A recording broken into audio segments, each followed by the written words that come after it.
excellence of participation in funeral prayers in large numbers and formation of 3 rows or more. Hadith 932. Aisha radiallahu anha reported, the Messenger of Allah sallallahu alaihi wasallam said, if a group of Muslims numbering 100 perform funeral prayer over a dead person, and all of them ask Allah's forgiveness for him, their prayer for him will be accepted. Muslim. 933. 933. Ibn Abbas radiallahu anhuma reported, the Messenger of Allah sallallahu alaihi wasallam said, if a Muslim dies and 40 people who do not associate anything with Allah in worship participate in the funeral prayer over him, Allah will accept their intercession for him. 934, please. So that's also from Muslim.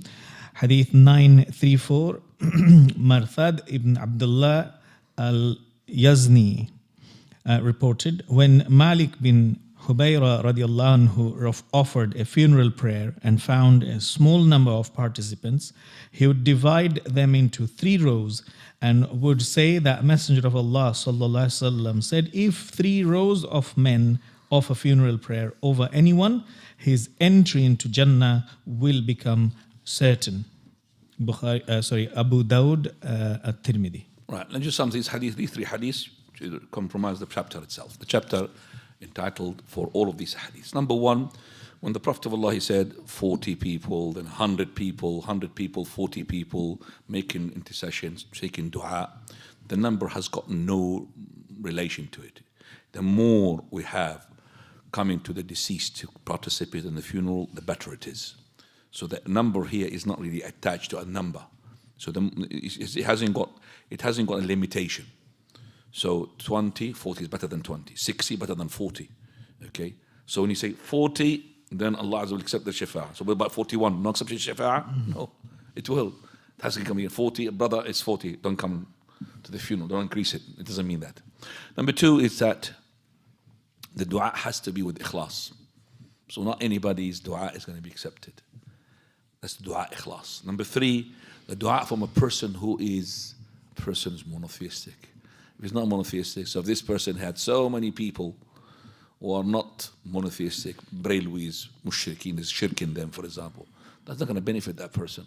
It has to be muwahideen, monotheist. So sincerity in dua, and also the person who's delivering the dua is a person who is from monotheistic. Number 4, that the recommendation is for the person to have 3 rows as a minimum. So the Prophet ﷺ one day had the janazah, and behind him, do we have another hadith with this?